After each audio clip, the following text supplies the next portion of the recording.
the election wasn't even close. According to the IBC whistleblower data, we won handily with over 2 million votes.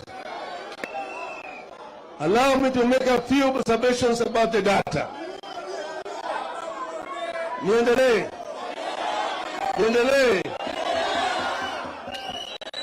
First, we carried the traditional strongholds of the coast, western, northeastern, lower eastern, near overwhelming margins.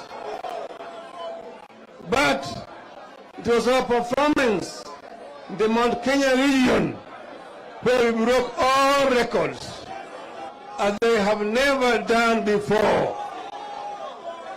I want to take the opportunity to thank the inhabitants of the mountain for giving us an insurmountable margin in the election. According to the IBC whistleblowers and our own internal figures, our opponents beat us all in parts of the Rift Valley. Everywhere else across this diverse and great land, we beat them thoroughly. Hello?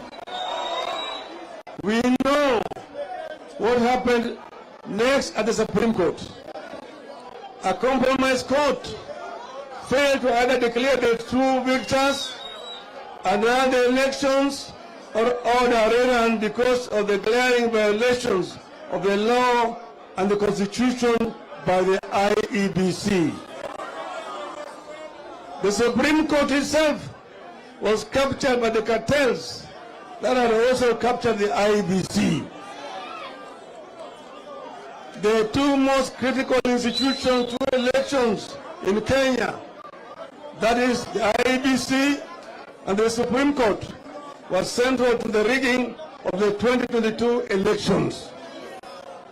We know that the foreign technology companies contracted by the IEBC to run the elections and print the ballots was central to the rigging of the elections. That is why they and the IEBC refused to provide us with the servers and the authentic data, as well as the election forms. We also noticed with dismay the involvement of some foreign nations in the rigging of Kenya's 2022 elections.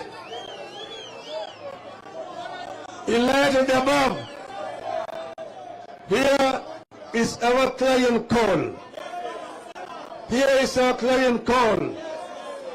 One, first, we as Azimio reject the 2022 election results totally.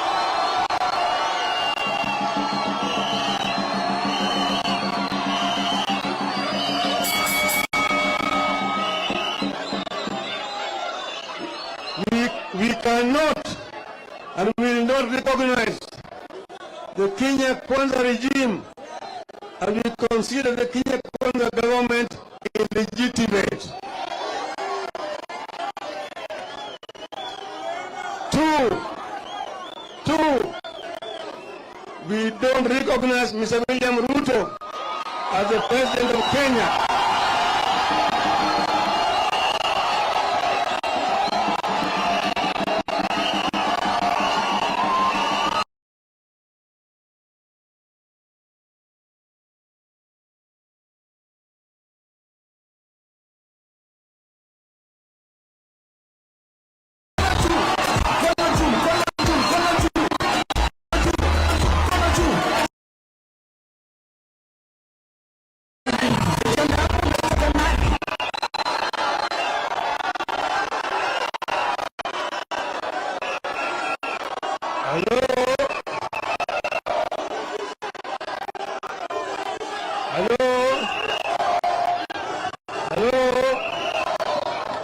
We don't recognize him, and we equally don't recognize any officials in office with him.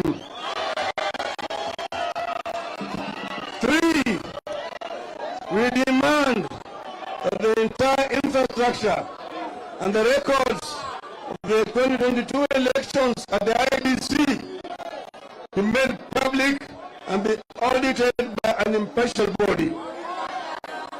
A forensic audit of the IBC results and servers is non-negotiable. 4. We demand that any attempts to reconstitute the IBC single-handedly by Mr. RUTO cease forthwith so that Kenyans themselves can reconstitute the body after full and fair deliberations.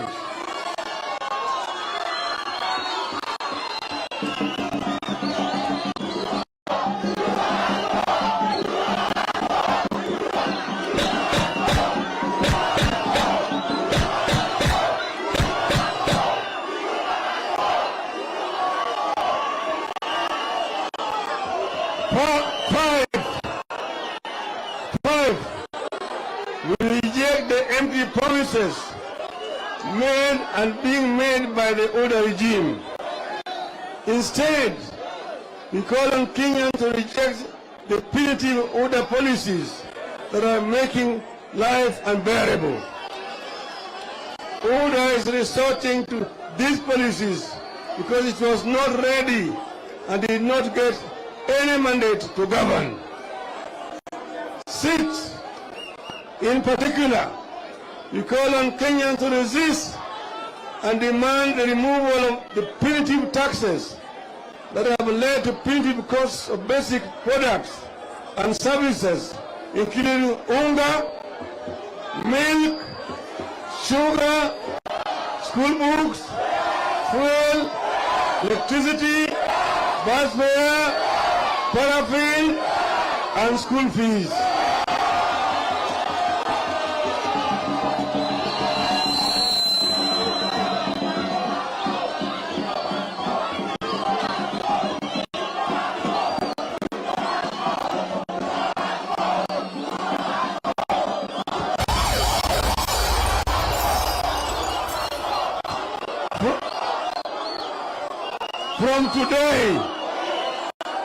From today, we call on every Kenyan buying electricity tokens to take a very close look at the statement and see how much your money actually goes into tokens, how much goes to taxes, and how long are we going to live like this.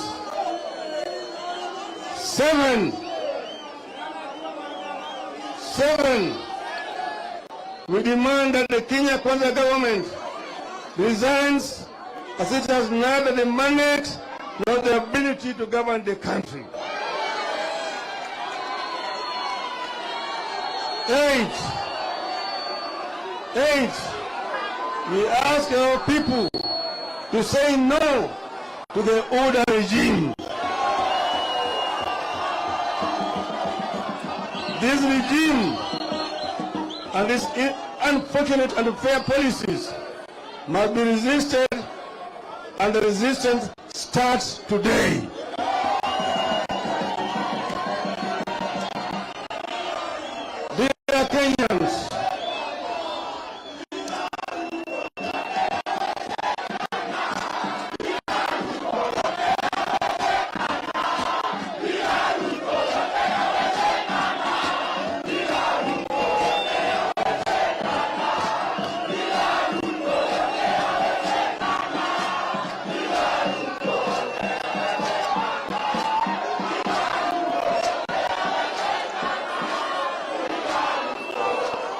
Dear Kenyans, you know that what we do in Kenya matters for Africa and the rest of the world.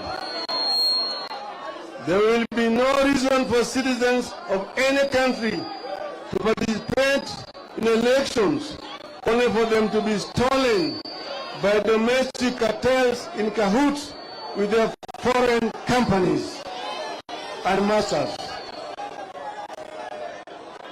When we sort out the mess here in Kenya, we will be on the track to helping Africa and much of the third world to sort out their elections and ensure no one gets to power to the back door as Mr. RUTO did.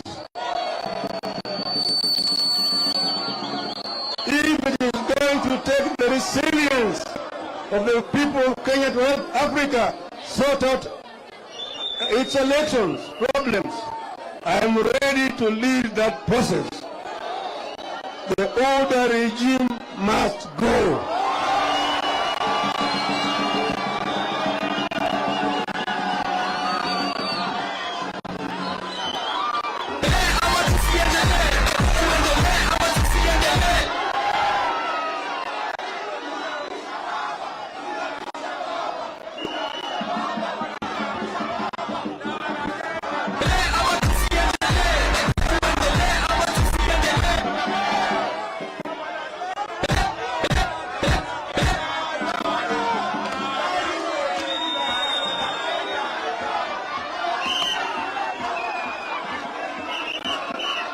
Hello?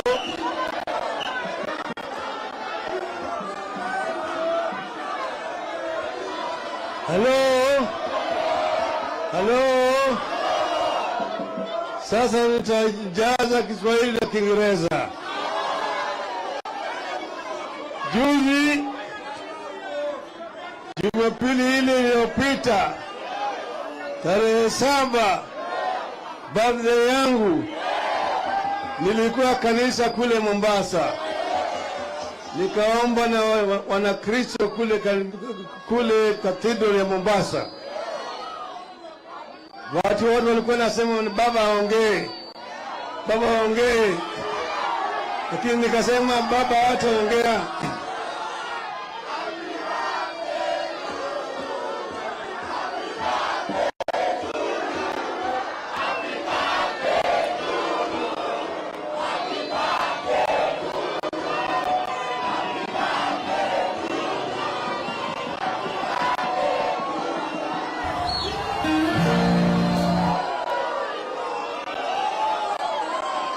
Nilisema, niliambia katika Biblia kuna injili 4.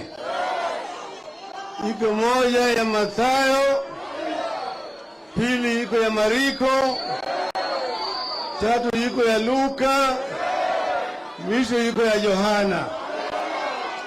Niliwaambia sasa tumesikia injili kutoka kwa wale watatu.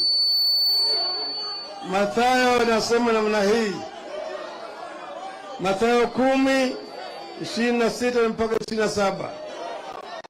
So have no fear of them, for nothing is covered that will not be revealed, or hidden that will not be known.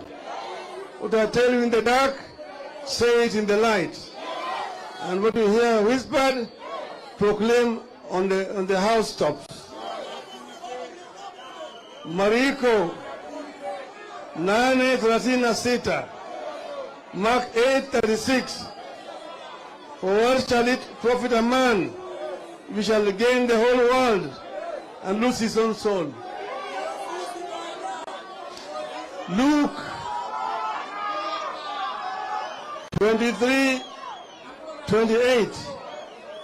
But Jesus turned to them and said, Daughters of Jerusalem, do not weep for me, but weep for yourselves and for your children. Sasa yayo ya kwanza ya Mathayo ni Saint Chebukati.